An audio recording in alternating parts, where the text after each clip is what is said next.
बता दो मेरे को तुम्हारा कितना, नहीं जी मेरा पर्सनल है, this is me and my balance, you better not interfere. Ladies होती हैं 40 अबव हो गई होती है, उनके स्किन पे एक इतनू सी भी जूरी नहीं आई होती, अरे कुछ नहीं खा रहे स्वाह। Hey everyone, welcome back to my YouTube channel. I hope कि आप सभी अच्छे होंगे और मैं भी एकदम ठीक हूँ। तो आज की वीडियो उन सभी लोगों के लिए है जिनकी एज 25 ईयर्स अबव हो गई है और जो या फिर 25 ईयर्स क्रॉस कर चुके हैं और 30 में एंटर कर रहे हैं, और हो सकता है 30 से ऊपर भी हो चुके हो, 1-2 साल ऊपर भी हो गई हो, उन सब के लिए वीडियो है। और इस वीडियो में जितनी भी बातें मैं आपको बताऊंगी, ये सारी बातें आपके लिए बहुत ज़्यादा इंपॉर्टेंट और बहुत ज़्यादा इंटरेस्टिंग होने वाली हैं। चलो जी, अभी ज़्यादा टाइम वेस्ट नहीं करते हैं, हम वीडियो को स्टार्ट करते हैं। वीडियो को स्टार्ट करने से पहले प्लीज़ मेरे चैनल को सब्सक्राइब कर दें और बेल आइकन को क्लिक कर दें, ताकि जब भी मैं कोई ऐसी अच्छी सी वीडियो अपलोड करूँ उसकी नोटिफिकेशन आपको शो हो जाए। तो चलो जी, अभी वीडियो स्टार्ट करते हैं। अच्छा, इसमें मैं जो भी बातें आपको बताऊंगी, सारी बातें आपके लिए बहुत ज़्यादा इंपॉर्टेंट होने वाली है। ऐसा नहीं है कि एक पॉइंट इंपॉर्टेंट है दूसरा इंपॉर्टेंट नहीं है, सारे पॉइंट जितने भी मैं आपसे डिस्कस करूंगी आज इस वीडियो में, सभी आपके लिए बहुत ज़्यादा इंपॉर्टेंट होने वाले हैं। तो हर एक बात को, हर एक पॉइंट को बहुत ध्यान से सुनना है, और जितने ध्यान से सुनना है उतने ध्यान से अपनी लाइफ में उसको इंडल्ज करना है उस पॉइंट को। ठीक है जी, चलो जी, अभी हम पॉइंट बाय पॉइंट हर एक बात को डिस्कस करते हैं। सबसे पहले पॉइंट नंबर 1 से जो पहला पॉइंट है वो ये है कि अभी आपकी एज हो गई है, अभी आपकी एज हो रही है, आपको क्या करना है, अपनी बॉडी का बहुत ज़्यादा ख्याल रखना है। आपको हर 6 महीने में डॉक्टर के पास जाना है और अपनी फुल बॉडी चेकअप कराना है, चेक करवाना है कि मेरी बॉडी में क्या कम है क्या ज़्यादा है सब, और अपने डॉक्टर को बोलना है आप मुझे अब आप इसके अकॉर्डिंग मल्टीविटामिन्स रिकमेंड करो। आप 6 महीने में नहीं जा सकते भाई, नहीं है पैसे नहीं जा सकते, 6 महीने में टेस्ट नहीं करवा सकते, साल में एक बार करवाओ, लेकिन आपने साल से ज़्यादा टाइम नहीं लेना है, अपनी बॉडी का चेकअप करवाना है और अपने डॉक्टर को बोलना है मुझे मल्टीविटामिन्स रिकमेंड करो, और फिर मल्टीविटामिन्स लेने शुरू कर देने हैं। देखिए, मल्टीविटामिन्स का हमारी लाइफ में इतना ज़्यादा इंपॉर्टेंस है, क्योंकि जो हमारे से एक जनरेशन ऊपर के लोग हैं वो कहते हैं भाई तुम लोगों को अभी से कमर दर्द शुरू हो गई, अभी से तुम लोगों को टांगों में दर्द हो रही है, अभी से तुम डिजीनेस ये वो फलाना ढिमकाना ये सब तुमको हो रहा है। हम तो ऐसे नहीं थे भाई, हम तुम्हारी एज में, वो बोलते क्या है, हमें दिखता है हमारी मम्मा और हम में कितना फ़र्क है। वो आज भी इतनी एक्टिव होती हैं और हम नहीं है उतने एक्टिव। तो उस एक्टिविटी, क्योंकि जो उन लोगों ने जो खाने खाए हैं और जो हम लोग खाने खा रहे हैं टोटली डिफरेंट है। वो जो खाने खाते थे वो प्योर होते थे। आजकल मतलब ऑर्गेनिक के नाम पे भी हमें ऑर्गेनिक चीज़ें नहीं मिल रही। ये मतलब कहते हैं भ्रम है हम लोगों को कि हम कहते हैं हम ऑर्गेनिक खा रहे हैं, हम जितने फ्रूट खा रहे हैं, हम ये खा रहे हैं वो खा रहे हैं, कुछ नहीं खा रहे, स्वा खा रहे हैं, स्वा खा रहे हैं।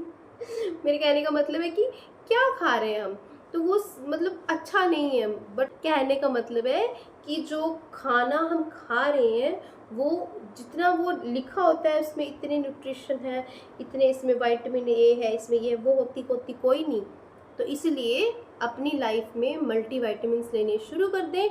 25 ईयर्स क्रॉस जाओ जी डॉक्टर के पास, चेकअप कराना है, मल्टीविटामिन्स लेने हैं, और कोई बात नहीं करनी। फिर नहीं बोलना बिना चेकअप कराए बिना मल्टीविटामिन्स खाने के आपने ये नहीं बोलना है मेरे को होश नहीं। हाँ, मल्टीविटामिन्स खा के अगर आपको होश नहीं आ रही है तो फिर मेरे को बताना, फिर आपको आएगी, फिर आप एक्टिव रहोगे, फिर आप बोल गए हाँ जी चलो जी मैं बैडमिंटन भी खेलूँगी, तो मैं फुटबॉल भी खेलूँगी, तो मैं वही 5th क्लास में जैसे थी 7th क्लास में जैसी थी वैसे खेलूँगी। उतनी एक्टिव आप हो जाओगी बहनों, समझो इसको, बहुत ज़्यादा इंपॉर्टेंट चीज़ मैं आपको बता रही हूँ। ठीक है जी, ये हो गया पॉइंट नंबर 1।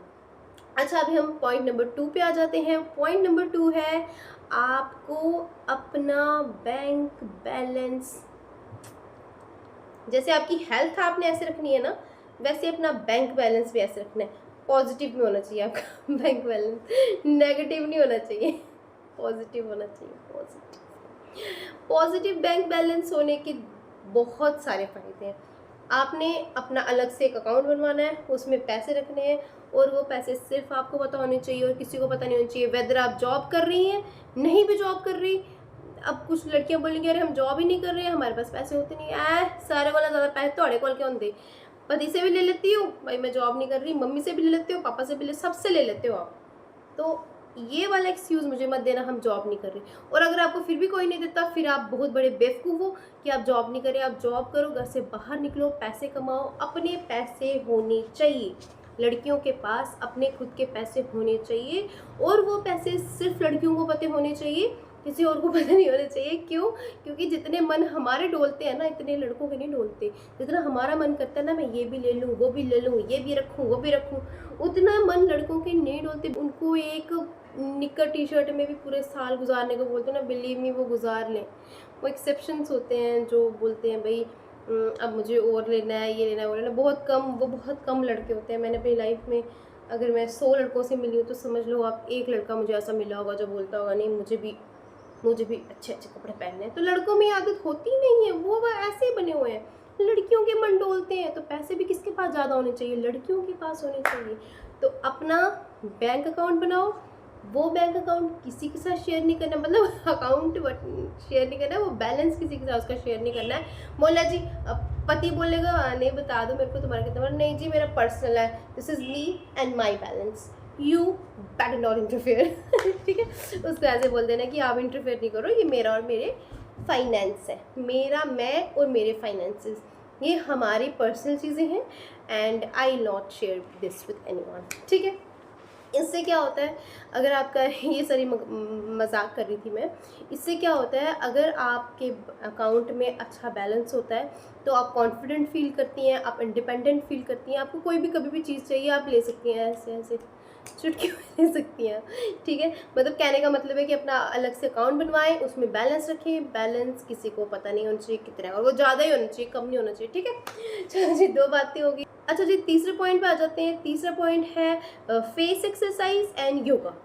इसका फेस एक्सरसाइज का और योगा का हमारी लाइफ में इतना ज़्यादा महत्व है कि आपको मतलब आपको ये मैं एक बार बोलूँगी और आप एक बार कर लोगे और आप बोलोगे अरे कुछ पता ही नहीं चला, ऐसे पता नहीं लगना। पूरा महीना एक करो, मतलब एक आपको मैं काम दे देती हूँ। ठीक है, 1 महीना करना, फिर बताना कि रिजल्ट्स मिले कि नहीं मिले।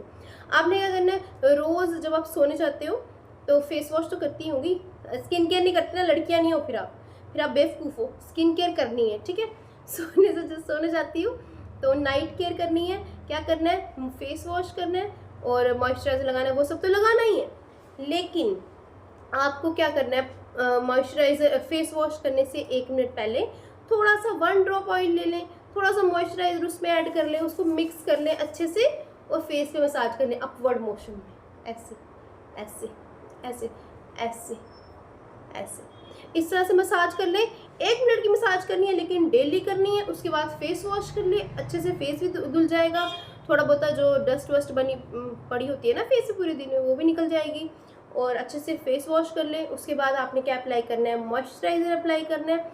एक चीज़ अपनी स्किन में अब आपने ऐड करनी शुरू कर देनी है, क्या, रेटिनॉल वाली कोई भी नाइट क्रीम, रेटिनॉल वाली कोई भी नाइट क्रीम ले लें, लेकिन आपने एक चीज़ ध्यान रखनी है, उसमें रेटिनॉल की कंसनट्रेशन बहुत कम होनी चाहिए, 0.1 या 0.2 कंसनट्रेशन वाला रेटिनॉल की कोई क्रीम ले लें, नाइट क्रीम। वो आपने रात को नाइट क्रीम लगानी है, क्योंकि अब आपकी स्किन को ना ज़रूरत है एक्स्ट्रा इसको खुराक चाहिए। क्यों होता है कि कुछ लेडीज़ जो होती हैं 40 अबव हो गई होती है, उनके स्किन पे एक इतनी सी भी झुर्री नहीं आई होती, और कुछ लेडीज़ जो होती है मेरी जैसी 25 ही उनकी उम्र होती है, 25-26 ही उनकी उम्र होती है, उनको झुर्रियाँ पड़ चुकी होती हैं। तो ये डिफरेंस होता है, वो स्किन केयर नहीं करती होती, वो स्किन केयर करती होती है। अच्छा, कुछ लोग बोलते हैं नहीं यार मेरी वो फ्रेंड है, उसकी मम्मी है या कोई है, तो या मेरी अपनी मम्मी है, वो तो कोई स्किन केयर नहीं करती फिर भी बड़ी यंग लगती हैं। तो भाई वो उनका कहीं ना कहीं से डाइट अच्छा होता है, या उनका स्किन का टेक्सचर थिक वाला होता है, या कुछ ना कुछ उनकी लाइफ में डिफरेंट होता है। हम नहीं हैं वैसे नेचुरली हम वैसे नहीं हैं, तो हमें एक्स्ट्रा एफर्ट्स लगाने हैं, और अगर हम नेचुरली वैसे हैं भी तो हमें और ज़्यादा सुंदर लगना है ना। तो स्किन केयर करनी है। और एक चीज़ याद रखना, रात वाली बता दी, मॉर्निंग वाली में क्या करना है, आपको सनस्क्रीन लगानी है। मतलब नॉर्मली आप फेस वॉश कर रहे हो, आप मॉइस्चराइजर लगा रहे हो, आपने सनस्क्रीन ज़रूर मॉर्निंग में सनस्क्रीन, रात में रेटिनॉल, ये 2 चीज़ें लगाओगे तो लंबे चलोगे मतलब लंबी देर तक बुढ़े नहीं होगे। ठीक है, चलो जी, अब आ जाते हैं 4th पॉइंट। 4th पॉइंट क्या है, minimise your hair care and your skin essentials.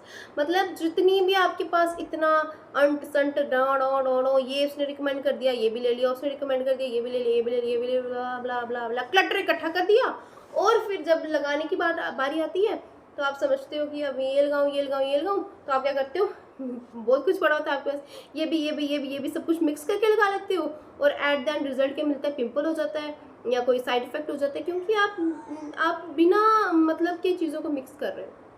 आप मिक्स अगर कर रहे हो चीज़ों को तो आपको पता होना चाहिए आप किसके साथ क्या मिक्स कर रहे हो। अगर मैं इसको इसके साथ मिक्स कर दूँ तो एलर्जी ना हो जाए स्किन में, है ना, कोई ऐसा केमिकल ही बन जाए, आप दो चीज़ों को मिक्स करो, कोई ऐसा केमिकल ही बन जाए जो स्किन के लिए हेल्दी ना हो, अच्छा ही ना हो, है ना, तो आपको इरिटेशन हो जाती है, फिर आप एक भी चीज़ यूज़ नहीं करते। तो इसलिए एक चीज़ एक समय में, कम से कम आप ना 3 महीने तक, ज़्यादा नहीं मैं बोलती, 3 महीने तक एक चीज़ को यूज़ करो, क्योंकि अभी आपकी स्किन ना वो यंग नहीं रही कि भाई अगर ख़राब भी हो गई तो वो उसने हफ्ते भर में हील हो जाना है। तो आपकी स्किन इतनी यंग नहीं है, अब आप बुढ़े हो चुकी हैं, अब आपकी स्किन एज्ड हो चुकी है, इसको हीलिंग में भी टाइम लगेगा, और अगर कोई चीज़ आप इसको नहीं दे रहे हो तो इसको समझने में भी टाइम लगेगा। अच्छा, ये इस चीज़ के साथ मुझे ऐसे रिएक्ट करना है, अच्छा ये चीज़ मेरा फ़ायदा कर रही है, नुकसान है, उसको समझने में भी टाइम लगेगा। तो इसलिए अब 4-5 चीज़ें नहीं लगानी, अब एक ही चीज़ पे स्टिक हो जाना है, एक ही तरह की स्किन केयर पे, एक ही तरह के हेयर केयर पे आपने स्टिक हो जाना है, ठीक है। अभी आ जाते हैं अगले पॉइंट पे। अभी आपको क्या करना है, थोड़ा सा अपना ड्रेसिंग सेंस भी थोड़ा सा चेंज कर देना है। चेंज इन द सेंस कि आपको अभी ये नहीं करना है, जैसे अब हम बहुत यंग होते हैं ना, 15-16 साल के होते हैं, तो हम फ्रॉक्स पहनते हैं, हम फ्लोरल चीज़ें पहनते हैं, हम क्रॉप टॉप्स पहनते हैं, ये पहनते हैं, वो पहनते हैं, ठीक है, पहनो आप, एंड तब बस सिर्फ तब पहनना जब आपका सच में फिगर उसको रिकमेंड कर रहा है। आप पहन रहे हो और आपका फिगर सच में वैसे लिली लिली की तरह है, अगर वैसा आपका फिगर है तो आप पहनो। भाई मेरा नहीं है, इसलिए मैं नहीं पहनती आजकल, मुझे मन नहीं करता पहनने का, क्योंकि मैं हो चुकी हूँ मोटी। हाँ, अब डाइट वाइट करूँगी तो देखती हूँ, पतली होंगी तो फिर पहनूंगी, लेकिन नहीं पहनना है। अगर आपको कोई चीज़ सूट नहीं कर रही है, भले ही वो चीज़ कितनी भी फैशन में है, हमें नहीं पहननी है, हमें नहीं करना है ऐसा फैशन जिसमें हम सुंदरी ना लगे, तो अपनी ड्रेसिंग थोड़ी सी चेंज कर लें, वार्डरोब से पुराने कपड़े निकाल लें, फेंकें, दान करें, जो करना है वो करें, लेकिन अब थोड़ा सा अपना स्टाइल चेंज कर लें, और स्टाइल थोड़ा सा ना ऐसे डिम डिम वाला, और थोड़ा सा ऐसे अच्छा लगे, जो ये नहीं कि और वाइब्रेंट से कलर्स ले लिए, कुछ ऐसा ले लिया जो ऐसा लगे, नहीं, आपको खुद को चीज़ पसंद होनी चाहिए, बाकी तो फिर दुनिया बर्दाश्त कर लेती होती है, ऐसा कुछ नहीं है ठीक है। तो कहने का मतलब है कि अब थोड़ा सा अपना स्टाइल भी चेंज कर लें, क्योंकि वो 25 मतलब आपने अपनी उम्र का लगा लें आप आधा ही समझ ले, आधे से थोड़ा ही कम, है ना। मैंने मानना है कि मैं 60 साल जी रही हूँ, तो 60 साल अगर जी रही हूँ तो 25 से ऊपर हो गए, तो आधे से कम, थोड़ा सा आधा ही मान लो, आधा टाइम हमारा कट गया, आधा और रह गया, तो अब हम थोड़ा सा चेंज तो कर सकते हैं ना। थोड़े पैसे भी लग जाए इस चीज़ में इस चीज़ में पैसे भी लग जाए, कोई टेंशन नहीं है, क्योंकि हम सिर्फ थोड़े ही दिनों के लिए दुनिया में, और इसको इंजॉय करना है। तो कहने का मतलब है हमने इंजॉय करना है।